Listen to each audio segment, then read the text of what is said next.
Mr. DeJoy, do you have any protesters at your house last night? Not last night.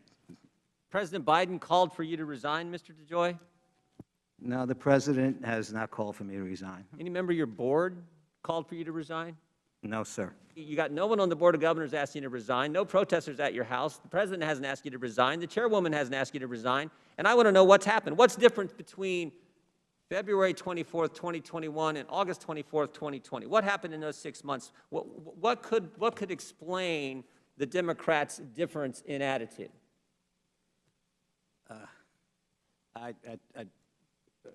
Mr. George, Congressman, I don't want to participate in. What do you mean you don't want to participate? I'm asking you a question, Maybe, a simple question. I believe Can you hazard a guess as what might have happened between August 24th, 2020, I am when they hoping, passed a bill and then had a hearing on it? What may have happened between August 24th, 2020 and February 24th, 2021? What could have happened in the interim there that would change the attitude of Democrats? one of two things. Either everyone's anxious to hear our new strategic plan, or we had an election. I'm sure that's it. I'm sure that's it.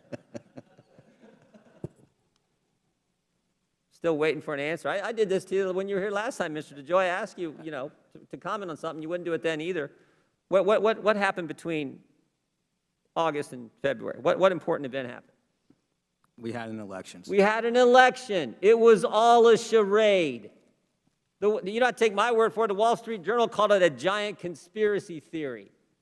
All the gaslighting that we just heard does not change facts.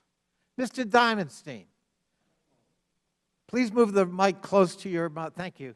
Am I making this up, as Mr. Jordan apparently would have you believe, that the President of the United States last summer, Donald J. Trump, publicly said voting by mail would lead to massive fraud? Did he say that, or am I imagining that, Mr. Diamondstein?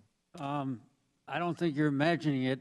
What I recall him saying at one point is he was going to make sure that the Postal Service got no financial COVID emergency relief, because then they would be able to more effectively deliver ballots. Thank you. But the point is, it was Donald Trump, the Republican nominee, who was planting the idea, aided and abetted by disruptive changes proposed by a new Postmaster General and a compliant Board of Governors that actually eroded public confidence in the ability to vote by mail. That wasn't a Democratic narrative. That was a Republican narrative by the President of the United States and his enablers. And oh, by the way, inconvenient fact, Mr. Heiss would have you believe that it was partisans on this committee, and he quoted a number of Democrats, by the way, admitted Democrats.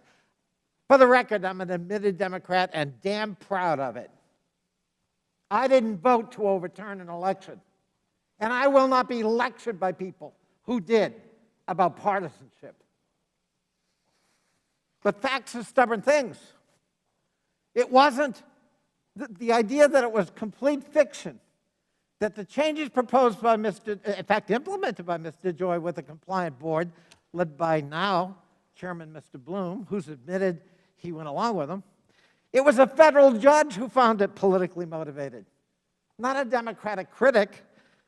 I refer you to a Reuters story last September. U.S. District Judge Stanley Bastian in Yakima, Washington, upheld a challenge by 14 states and enjoined the Postmaster General to stop what he was doing, and said, the states have demonstrated that the defendants are involved, the defendants being Mr. DeJoy and company, they are involved in a politically motivated attack on the efficiency of the Postal Service. That's not some partisan Democrat. That's a federal judge.